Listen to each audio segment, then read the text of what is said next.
take images that are culled from mass media, such as magazines, fashion magazines, or National Geographic. Those particular images resonate in our society. So I'm interested in our relationship to those images and what do they mean to us, and how do we connect to those images, even on a subconscious level or in this sort of overriding myth. Investigate them, maybe draw from them, and then take those images and rip them apart physically, and then put them back together to try and create a sort of a new whole out of the pieces.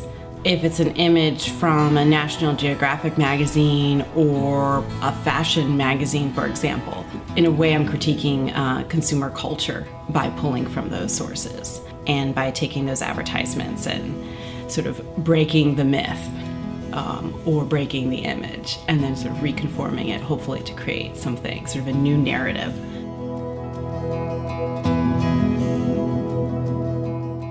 Having this physical thing that I engage with is really important for me.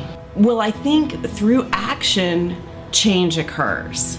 Through the physical movement, through that. And for me, the process of making the paintings from the collages is my way of resolving the space.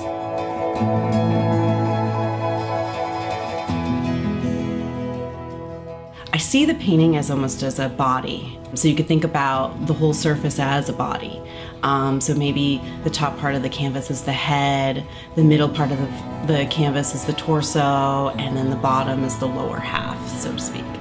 And so the way that forms get organized, I think, subconsciously relate to when the viewer's connecting with a piece of work, is looking at a work, and maybe all different associations come up. I think that if you give yourself to the work, that you'll have that experience through your body, not just through your eyes. And so I'm interested in the sensory experience, because that relates to the overall experience of what it means to have, I guess, desire or desiring that whole realm.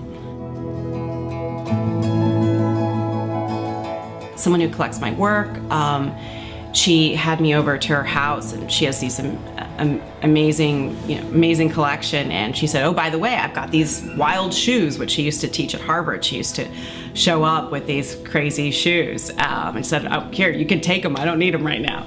So I started making work of some of the shoes that she had given me and other ones that I have procured. And then I started pairing the shoes with the gardening tools, and I was thinking about the gardening tools as a form to create regrowth. The pairing of these sort of unrelated objects, so these kind of shoes that you would not wear in the garden, and then gardening tools, how do those come together?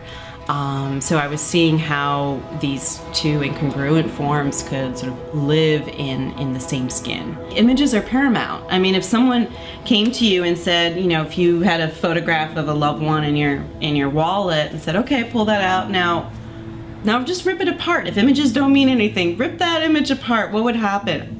Most people can't do it. You can't do it. We have such a strong relationship with images. And through dreaming, there's definitely, dreams are all about images. And those can certainly take over our whole being.